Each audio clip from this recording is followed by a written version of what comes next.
There we go. I feel so nervous a little bit, but welcome everyone to the SVK Network, and I'm going to call this one the Howling Moons podcast show, which I'm super excited today to bring back these legends. I call you guys legends because I saw a show the other day. You're not supposed to say rock stars. Paul Stanley said that on a commercial at Super Bowl. Is we're not supposed to say rock stars if we're not a rock star. Did you know that, Sean? Well, I think we're a little bit of a rock star. Just a little, little. Well, Paul's a rock star chef. How's that? Oh yeah, Oh yeah. You guys. All right. Well, before we get started, can we do some land acknowledgement? 100%. Take it off there, Jay. You start. All right. So before we get started, folks, I'm honored to do this today. The lands of which Edmonton sits in the North Saskatchewan River that runs through this, it has been in the sites of the natural abundance, ceremony, and culture, travel, and rest, relationship building, making this a tradition, trading for Indigenous people since time. Now, Edmonton is located within the Treaty 6 territory and within the Métis homeland, Métis National of Alberta, Region 4. Did I do that right, Sean, so far? Yeah. Okay. Yeah, we're getting there. Okay, I'm trying, buddy. We acknowledge this land as the traditional territories of many First Nations, such as the Cree, the Dene. Did I do that right? Dene, Stoney, the Blackfoot, the Cree, the Sioux, and this last one I don't want to say it wrong. Soto, yes. So the city of Edmonton owns its strengths and vibrancy to these lands and the diverse Indigenous people who ancestors' footsteps have marked this territory, as well as settlers from around the world who continue to be welcomed here and call Edmonton home. So it's totally honored to be able to do this today, as you guys have allowed me to be able to, first of all, welcome you to my network and to be able to share the amazing stuff that we learn about the Indigenous culture. I'm just honored to do this. And I love when you guys are on the show and to be able to give you a platform to speak the amazing things about not only your company, but about the Indigenous culture, food. It's an honor. So thank you so much for today. Mm-hmm. Yeah, hey, I'd like to follow up there, Jay, with your land acknowledgement. I was born in Saskatoon, Treaty 6, raised in your area there, Edmonton, St. Albert, Treaty 6 as well. But now I've been out here for 34 years on the West Coast. Quequitlam, Katesy, and Kwantlen First Nations that my office resides on now. This is my beautiful office I'm sitting at. And again, just being honored and respectful to our lands that we reside on. Thank you. So, Paul, Yep. do you do a land acknowledgement out there as well? Yeah. So here, where I'm located, we're in the Squamish, Musqueam, and Tsleil-Waututh Nation territory, and I'm located in the North Shore, right behind my nation, the Squamish Nation territory. Very cool. So I'm excited. I have a question for both of you. And like I said, I'm just honored that you guys allow me to ask some questions here that I just don't, because I'm learning about the Indigenous culture and everything else. I have to ask this question. It may be kind of bizarre in a way, Sean. We didn't prep for this one. But is there anywhere outside of North America that people do that don't do land acknowledgements, or is this something that people do in other countries other than North America, like in South America or different areas? Because I think it's amazing. I think every nation, which is it's well over 100,000 Indigenous nations around the world. Okay. They all, if you look back in history and a lot about our White Buffalo Coffee Company is about the history remembered and acknowledging it. So I think, when we travel to different countries, you're always honoring their ethnic and Indigenous ways. I know when I travel, I love learning about the different cultures around the world, and definitely respectful of that. And you know what, at the end of the day, if all of our nations respect this world, it'll be a better place. I like that. You're absolutely right. So I think it's so cool. I'm glad that we do that. And I'm honored to have that as a part of our show. So Mhm. Yeah, It, pretty man. cool, dude. Pretty cool. So Paul, you. what are you doing over there? What are you doing there? Yeah, so What are you gonna do? today, What are you gonna do for us? No, first of all, let me just before you get started, Paul. yeah, Yeah, yeah. This is the month of the bear. Yes. Yes, right. So Sean, share us before Paul shares this because I think this is Sure. important because you Yeah, guys created such a nice relationship here on this. exactly. So we're kind of basing this whole podcast on howling moons, and we thought of that through our 13 moon cycles that the White Buffalo Coffee Company is an Anishinaabe coffee company. So we like to acknowledge those 13 moons and the 13 moon cycles. Speaking about Indigenous groups and nations and peoples of the world, all over the world, they celebrate the ceremony with the moon cycles. And this February and the Anishinaabe moon cycle is the bear moon, and it's about nourishing. As our last month we spoke about, it was about reflection and getting energy, and this one is about nourishing, and really important that the female bear gives birth to her cubs in the den, and it's about nourishment and growing from there. And I think Paul and myself, we came up with a great idea here, and I'm going to definitely give it over to Paul to let him tell you about what we're going to be cooking up today. yeah. So I'm super excited. Like you said, we're celebrating nourishments and feeding the bears. So if you come take a look at camera 2 here, we got some blackberries, some blueberries, and some honey. And I'm gonna be doing some macerated berries. We're gonna add some sugar and some fresh lemon or lime zest and lime juice to it, and we're gonna get that marinating. And then of course we have some bannock.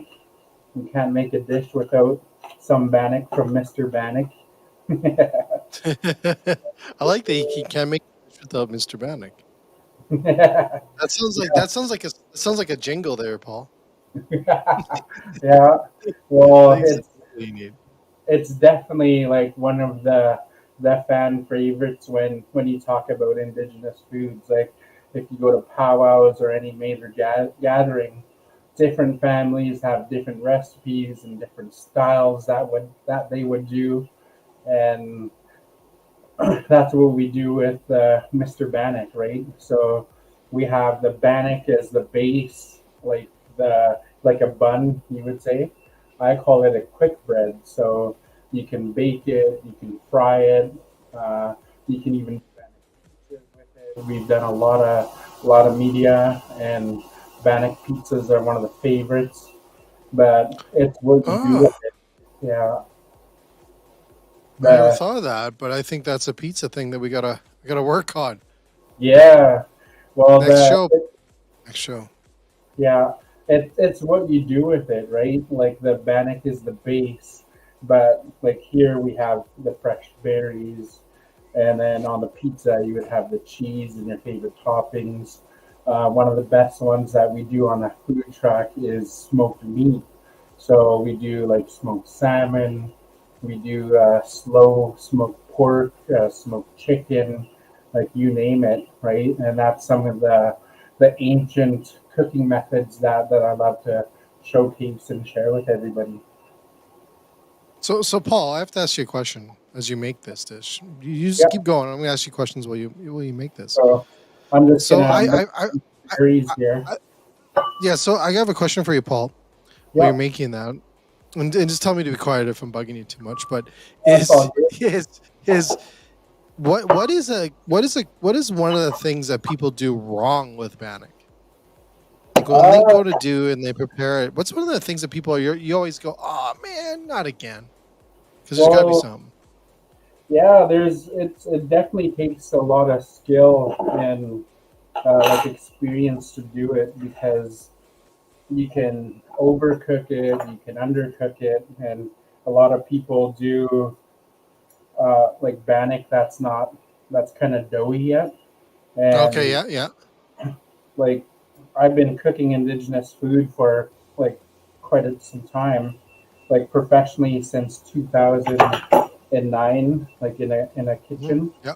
So definitely there was a lot of error, but I learned from that. And Yeah. with our bannock mixes that we have, it's a mixture of both my grandmother's recipe and like you can bake it, you can fry it, like you name it. But I just took both of their methods that they did when I was younger and altered it just a little so it could be vegan friendly, so everybody can Hmm. have it. Hey, Paul. Now, there's so there's bannocks out there that are not vegan friendly. Like, is that some of the things that are out there, Paul? Yeah. Yeah, like there's some of them have eggs or milk in there, and like that's not Okay. really vegan friendly, right? But I just took out some of that stuff and altered it so everybody can have a taste of it, right? But it took a lot of testing and a lot of error just to perfect what I do. Like I said, I've been cooking since 2009, 2010 professionally, focusing on indigenous foods, and Awesome. lot of trial and error. Like everybody sees my mix here in a bag like that, but it went through a lot of trial and error. Nice.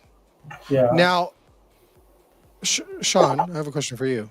I'm just like I ask you so many questions. And, um, so is bannock is like every indigenous community in Canada? Do they have special bannocks like within the community too, or is there a community bannock, or is it individually? Like, how's that all work?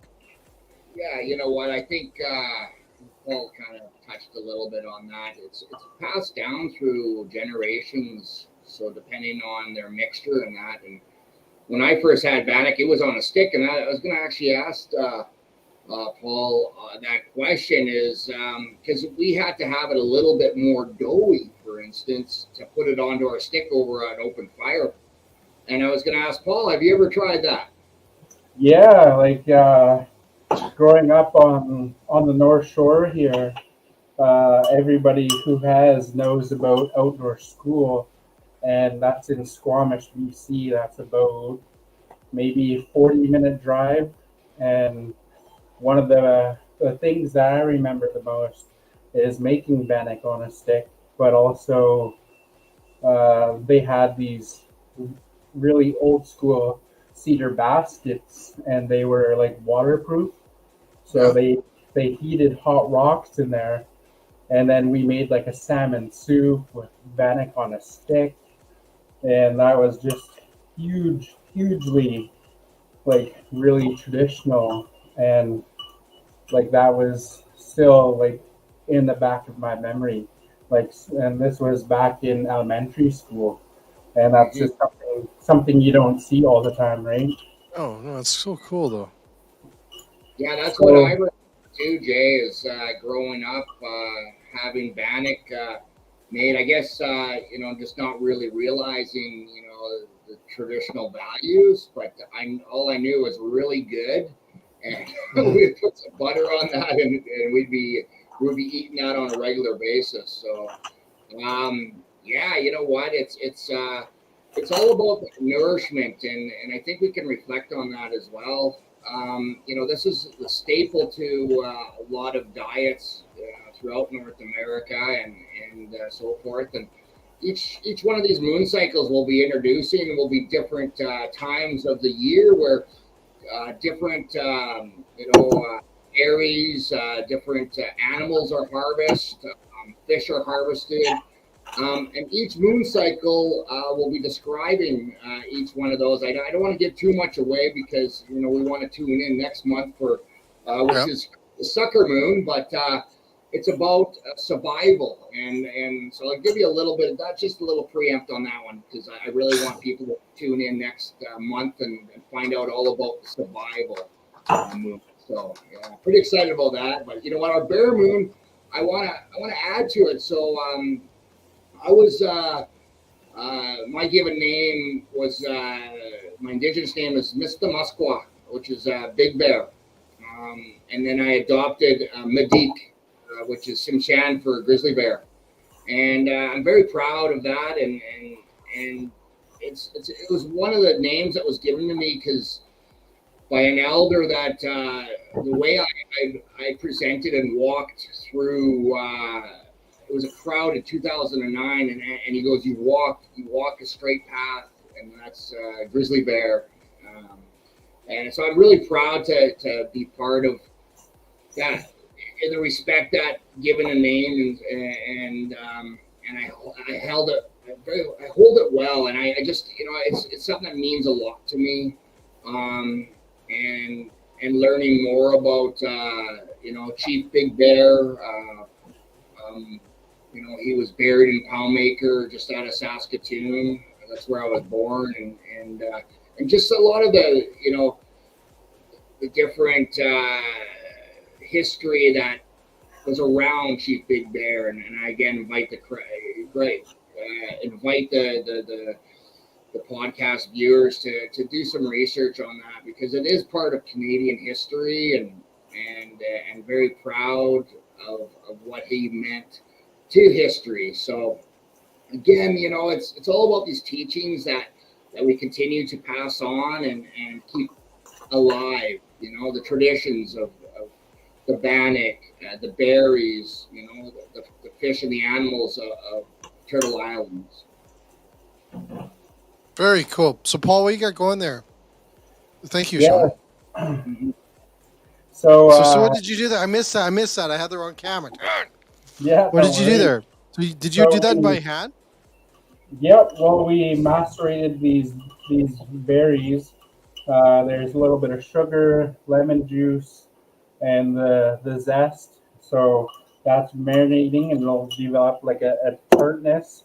And then here we had about 2 cups of bannock. I mixed it, and then I added maybe about a cup and a half of water, and then it's just frying just over here. So what's it smell like? What's it smell like right now? It smells like fresh bread being made, and It's got to be good. A lot of the people down the res get kind of upset sometimes because they smell that all the time, right? They smell that all the time. Yeah, and our stuff usually goes really fast, right? But these are mini breads that we have, and then we're gonna coat it lightly with a little bit of sugar. We got the macerated berries, and then we have an awesome espresso ice cream that we made with White Buffalo coffee. So all of the flavors come together. You get the crispiness from the fried bread, the tart tang from the macerated berries, the coffee ice cream, and then we're gonna drizzle it with a little bit of honey. So it's pretty good. It smells amazing already, and this just brings back big memories. Like we're cooking this in a cast iron pan here on my induction burner. Mm-hmm. But my grandmothers used to cook in cast irons all the time, and yeah, I love a cast iron. Yeah, I just remember going over there. Like I grew up with my grandmother Maria Diskin because my dad passed away when I was young. But like if they were having some stuff that I didn't like, I would sneak over to my other grands, and she would make a lot of stuff in these cast irons. So just a lot of memories and like happy thoughts, you know. Yeah.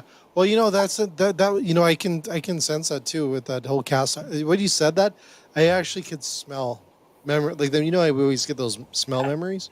Yeah, How like we trigger the memory of those smells. When you said the cast iron, I was like, you can smell like my mom's cooking in the cast iron, right? yeah, I always say like, so I like British, English, Irish, and British. My family. That's fun. yeah. And it was like the frying of the pork chop on a Sunday, or like on the weekday. Dad would be like, "Yeah, let me cook pork chops. I'll do the supper." Right? And everyone would be like, "No," because he would Yeah. make like the pork chops that would make your gums bleed. Like they were so dry, right? Or like Yeah. can of soup, the mushroom can of soup, and that was his skill level was pork chops and mushroom soup. In a So skill. God bless him, but it was a thing my grandma, and I knew where he got it from, was my grandma. We used to make biscuits, so it's a very British thing, right? Yeah. Biscuits, right? But Well, they're that's not the biscuits that people think like you get at Tim Hortons and stuff. They were the oh biscuits that grandma would be like, I made biscuits, when you'd come over and you'd be like, everyone would be like running to hide because they were the driest, hardest, like puck biscuit. Like you could not douse enough butter. Like yeah. butter would soak into it and it would still be hard. Oh Like, man. like, no, no wonder British's arteries, like the dad's arteries, everything were so much because you had to use like a pound of butter for. That's why I was telling my mom. This is my other mom, on Yeah. the chicken wing thing. But the Oh pucks, they were nice. pucks, and they were like pure white and dry. Like you Yeah. dip it in a coffee and it'd still be dry. Like they were so hard. Yeah. You say cast iron, it brings back memories. I love that. Well, Well, it's that. it offers like different like you're saying, just that different smell and Yeah. flavor that it brings, especially if you put butter in there, like and you brown Oh, it just a little bit, like yeah. that nutty flavor that you get from it. Yeah. Hey. Yeah. Yeah. Yeah. And I like a cast iron over an open flame too. Like you yeah, go camping and stuff. yeah. Well, I love that. we filmed a documentary that's going to be coming out soon with ICANN, the nonprofit that I'm a part of, Yeah. and we went into up the Squamish Valley, and we cooked over open flame. I brought my cast iron pans, and like it was just amazing. Like the indigenous foods that we brought up there. I can't wait for everybody to see it. I think it's coming out hopefully next month. They're just Nice.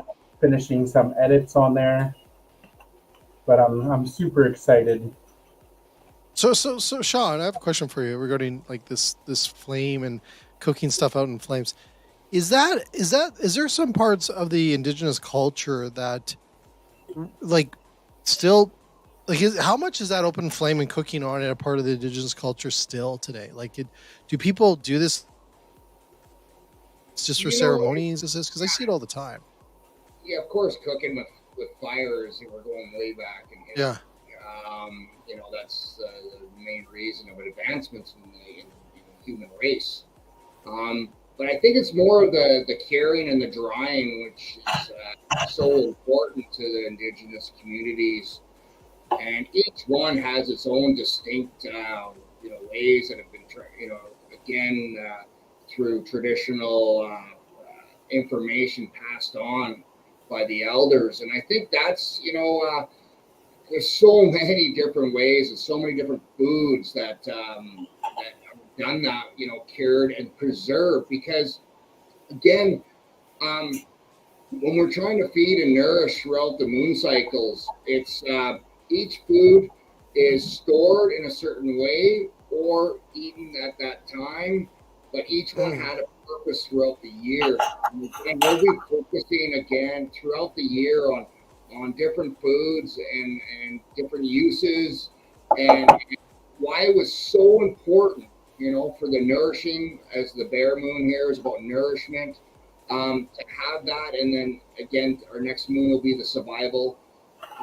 It's incredible. It really is. And I know Paul can contest to that. That each one of his traditional foods are done, whether it's a smoked salmon or a candied salmon.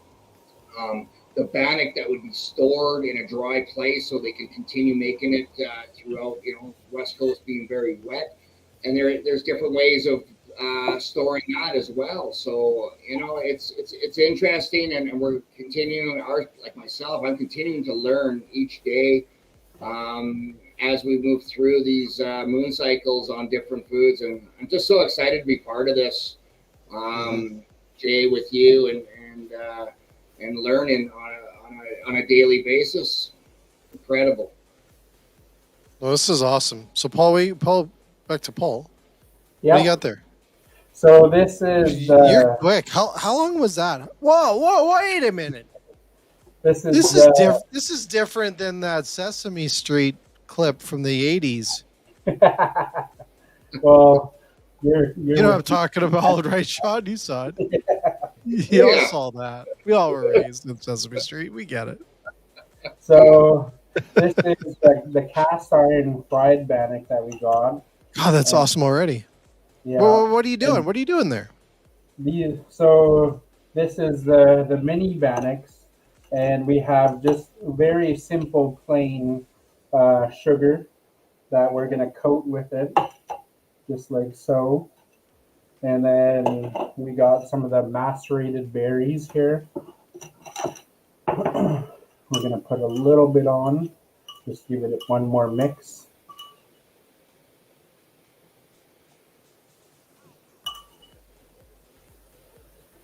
I am getting hungry. So you have no idea, Sean. Try doing this 5 days a week. We got the Try to do this all the time, Sean. To watch these amazing chefs. I sit here sucking back a coffee, which is. And then the coffee ice cream on there. Thank you. It's so hot. Look at it just fall off, right? So, and then you put honey on top? Yeah, there's a little bit of honey on there.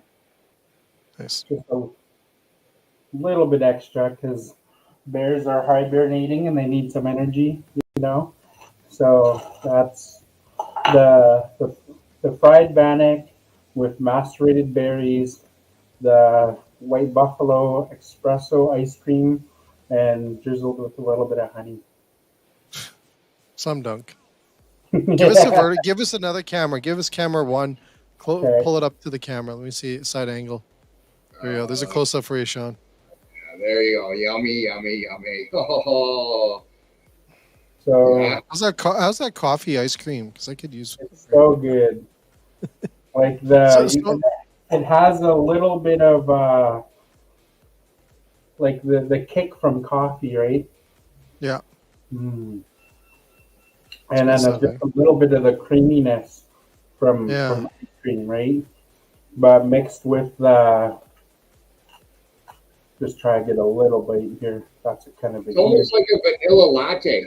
Okay. Yeah, right? Yeah. So that doesn't taste good at all, eh? It's so good.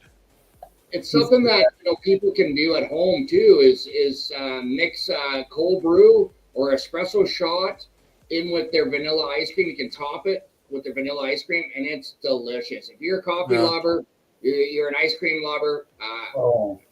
Please try it at home. Do try this at home. Do try at home. Yes.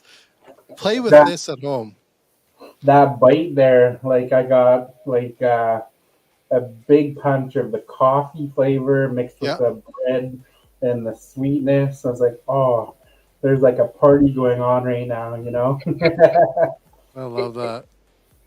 So can you just grab another one, Paul? Another bannock there that you've done. I just want to I want you to pull a close up of it, and I want you to tear it apart because I'm not. I gotta get in here because first of all, I have this vision that it smells incredibly well right now in your kitchen. Yeah. So it smells. Can you just pull it apart? Oh, I saw steam. Yeah. Yeah. And that's the Yeah, magic but about. us British people are like, can you add butter to that? That's hilarious, Can we add butter to it? Can I butter that up now?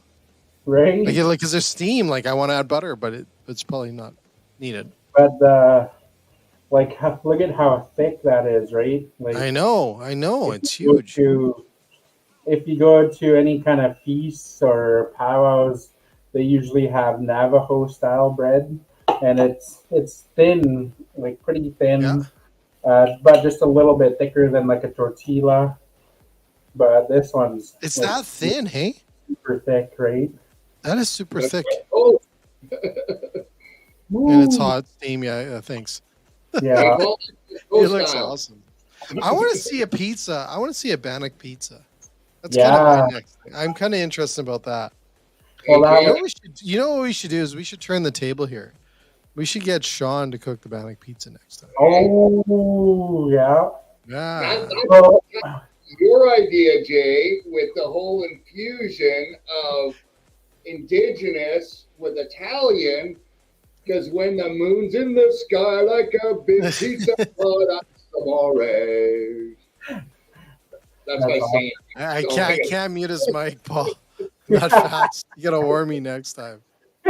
Well, this, you know what? Well, First of all, just I thank you both on this stuff, and um, Paul, just thanks for sharing us these recipes. Like seriously, I love the fact that they're both from your grandparents, and then you've yeah, combined them, tweaked them a little, gave them your spin, and yeah, shared that with us today. Really, honestly, thank you. It's just I love that. I've been in this industry not as long as that guy up there, but I've been around a long time. I always say I'm old, and then he goes, "Oh, I got 2 years on you."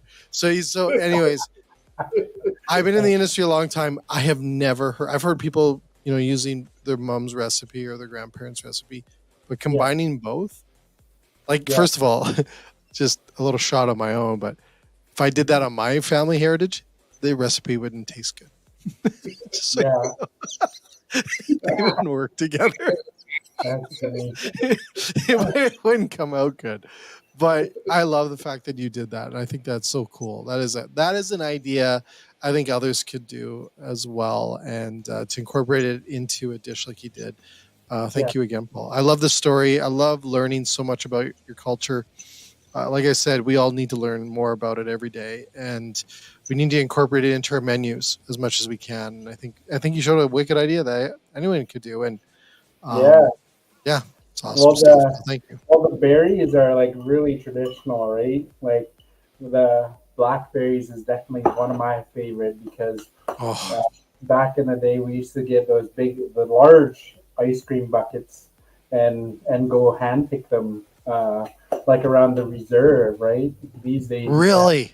yeah, Were they big? Were they big like you have there? Like they were big at the they used this? to be No bigger. way!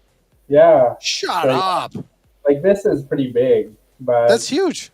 yeah, they used to be bigger like back in the day when I was young, you know. No way. Yeah, and it's funny because I remember when we used to go, always the older one, so I was kind of a little bit taller than my little cousins and sisters Yeah. that used to come. So excuse me, I would be able to grab like the higher ones, like the nice and juicy ones, and we'd be picking, and I just go whoop. I love it, dude.